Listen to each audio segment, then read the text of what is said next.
中東大戰最終得益者竟然係香港，美國派兵中東，敵幣無啦啦中槍，最大贏家你估都估唔到，竟然係我哋香港。香港而家正在迎接潑天富貴，每日都有大把嘅財富資金瘋狂咁湧入香港。點解會咁樣呢？我直接俾結論，今次美國搞中東，香港好大機會係最大得益者。迪拜俾人哋襲擊呢單嘢，直接令到香港重新企喺世界中心。呢背後有4個深層原因。迪拜呢個地方有了解嘅朋友就知道，呢個城市本身吸引大量國際資金，譬如俄羅斯、南亞嘅錢全部擺喺呢度。今次受到攻擊，佢嘅安全令人懷疑，錢繼續留喺中東，風險完全失控，回流歐美，隨時又會俾美國佬制裁。有網友就話，不如去新加坡、去瑞士。喺呢度我話俾你知，資金避險要同時滿足3個條件：資金可以自由出入，仲要接駁到美元體系，又唔驚俾美國亂咁嚟干預或者制裁。新加坡點解唔得呢？因為佢聽晒美國話。瑞士以前都動過俄羅斯、南美嘅資金，所謂嘅中立根本係假象。而全世界可以滿足呢3點嘅，只有我哋香港。軍事上呢，更加冇人夠膽喐香港，穩得不能再穩。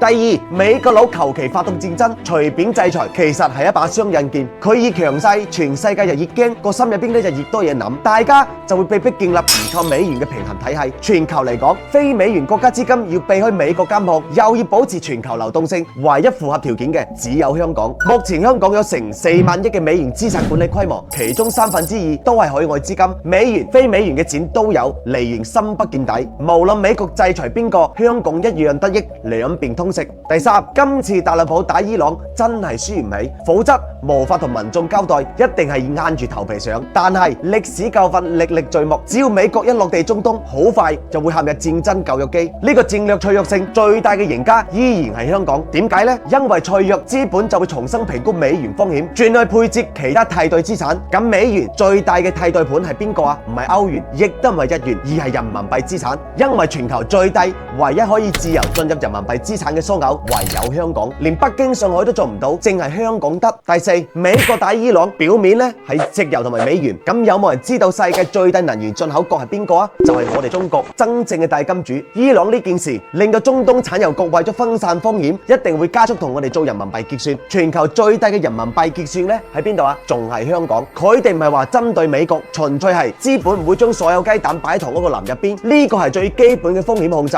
過去香港係樞紐嘅角色，今次中東一亂，直接顯示香港個資金持有幾厚幾穩陣。而家全球最急需一個可以避得開地緣風險，又可以自由交易嘅平衡體系。放眼全球，有硬件、有軟件、有制度、有安全嘅，全世界淨係得香港一個。未來10年，香港絕對係呢場世紀大變局入邊最大嘅結構性贏家。想多啲了解大灣區投資買樓、生活養老、醫療保險嘅，可以後台私信或者直接 WhatsApp我。